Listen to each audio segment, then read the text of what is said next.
Hey guys, Donald Wombat here, and today in this video I wanted to address something that I feel is a little bit of a hindrance on a few people within the YouTube community, and that topic is hatred and rivalry towards other people. I will speak about that in a bit, but first I'll address a video on the background. This is the 4th episode of my playthrough of Star Fox 64 on the hard path. This planet is called Zone S, and it is the toxic sea where you fight off floating and flying enemies. To successfully continue on the hard path, you must avoid getting hit by any of the spotlights throughout the whole level, and also destroy them all, as well as the boss at the end of the mission, of course. This level is actually quite difficult and took me a few plays before I passed it, as I was a little bit rusty not having played in a while. You meet a new character, Kat, and she helps you destroy some of the tougher searchlights that are a little bit more difficult, and I think her and Falco are lovers or some shit, but that's enough about Star Fox, and we'll get on to the rest of the commentary now. Firstly, I'd just like to say a big Merry Christmas to all of my subscribers, and now that it's getting close to New Year's, I'll say Happy New Year's as well. I've been finding it really hard to stay active over the holiday period because I'm just away from home all the time, and then when I am home, I've been working on harvest around here, and it just means long days. I've got a heap of video ideas, but I've just been finding it really hard to find the time to do them. Hopefully in the new year I can become a bit more organised and a bit more motivated. Now, as I was saying before, this commentary is basically on YouTube rivalries and why I think they are stupid. As someone who has had a YouTube channel for over a year now and been involved with YouTube for a while, I can safely say that while all YouTubers will have, personal goals and milestones that differ from each other's, we all have one similar goal, and that is growth. To grow our channels, to get more subscribers, to get more views. Not everybody does it to become famous or make a living or even just for fun. But everybody that has a YouTube channel that they post content to would like to see it grow. I'm not sure that there is anyone who would be happy with having 10 subscribers forever. Now, this all being said, I think it is just stupid for people to have petty rivalries on YouTube or over other social networks when all this is really doing for that person is turning potential subscribers and followers away. Bickering and fighting over a screen does not make you look cool or tough, it makes you look unprofessional. Considering the majority of the fighting and bickering between YouTubers is by people who generally do the same or similar things with their channels, it bewilders me even more. When I see a similar sized channel doing similar videos, I see an opportunity for collaborations and other things, not an excuse to get into a fight.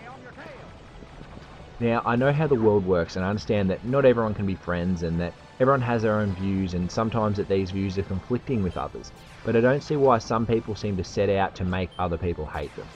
In the end, it's going to get you nowhere except living a sad, lonely life. If you look at some of the most successful YouTubers at the moment, they all become very successful while working together in groups.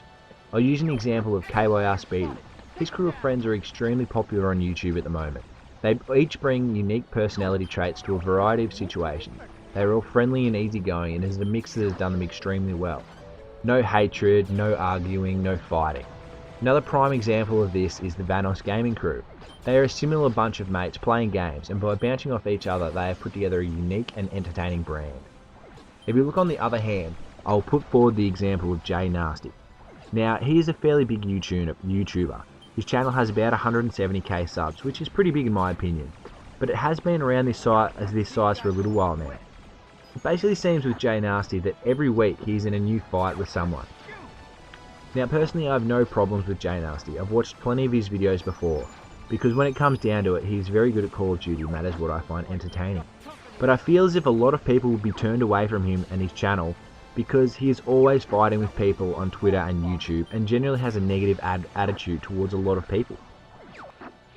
As a YouTuber, we are all pushing towards similar goals and mainly growth, and I can't see why we all can't just help each other out and peacefully coexist while pushing towards our goals. It would make it a lot easier on everyone and probably a lot more enjoyable as well. Now, if you guys have been following me on Twitter, then you'll know that I've recently gotten a PlayStation 4. If you're not following me, then there will be a link in the description and you should definitely check me out. I just wanted to talk about a few things that have really impressed me with the PlayStation 4. Now, we have all seen the videos of what new features are and how good everything is going to be, but I'm going to talk today about the differences that you really actually notice when playing the PlayStation 4 compared to a PlayStation 3. The first thing that you really notice is the graphics.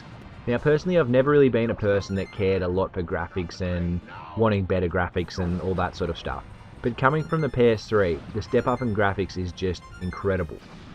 Another thing that has been improved is the loading speed. Games start up almost straight away, there are barely any load screens within games, and you won't be waiting 5 minutes for a message to load up, and I feel as if the power of the machine will do well to eliminate some of the other frustrations that were involved with this from the PS3. The next big change you will notice is the new controller. It really works amazingly. I wasn't sure how the touchpad was going to work initially. I thought it might just act as a mouse for web browsing or something like that, but the way they've incorporated it into games is smooth and adds an extra dimension. Also, having a speaker come out of the controller just adds to the all-round entertainment experience of the console. These features all make for an exciting time ahead. The gameplay in this video is coming to an end, so I'm probably going to wrap this up now. Thanks for watching, and if you've enjoyed this video then feel free to tap that like button. Follow me on Instagram and Twitter, and if you're not a subscriber already, it's only a couple of clicks away. I've been Wombat, catch you later. Cat! Where'd you go?